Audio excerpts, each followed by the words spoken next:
Good morning everyone, Nick here, Freedom Financial, Finance Again in Motion, and today we're going to talk a little bit about risk insurance and why your risk insurance may suck.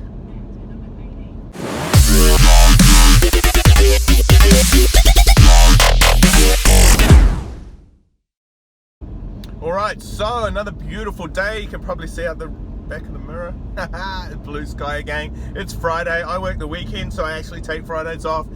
Just going to a quick meeting because there's never really any full days off, and then hitting the beach today, so I'm really excited about that.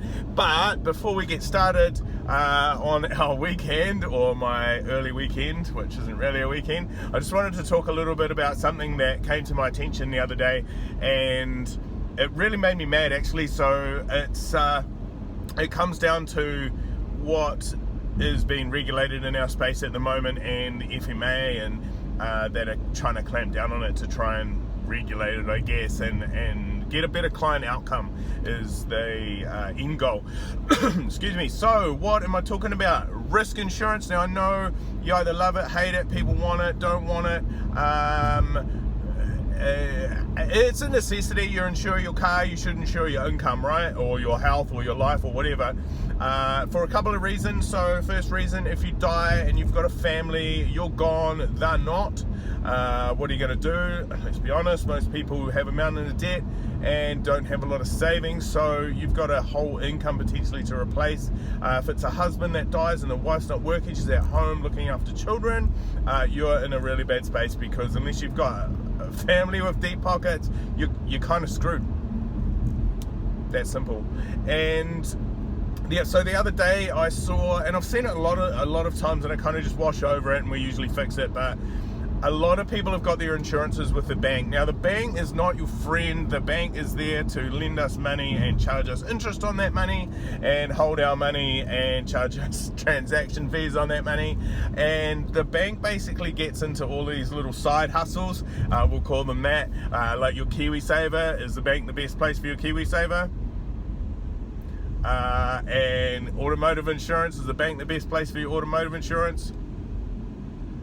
And of course life insurance, and that's what we're talking about now. So why I'm packing on the bank so heavily is because your life insurance policy is written by some person behind the teller, and as lovely as they may be, and I know that most of them are lovely, they don't know what they're talking about. So they'll throw some life at you. Here's some trauma, here's some disability cover, maybe some redundancy cover, and all of this stuff. And 99% of the time it's inadequate, and it's not suitable for you or your family. So your life insurance needs to be reviewed by a registered financial advisor or insurance advisor, because without that, you have no comeback.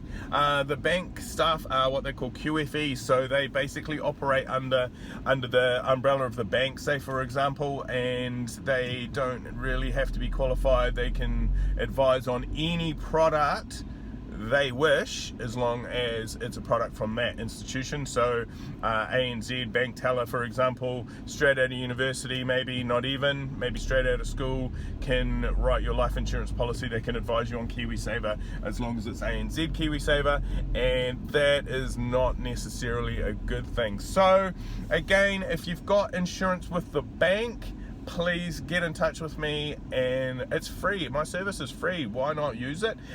We can basically, we can go straight to the insurance company, bypassing the bank, saving you money, and we can also analyze your situation properly. And that's super important, and especially if you're not in the industry and you just want your family protected. Anyway, again, comments below, phone number below, contact me. Have a good weekend. I'm out.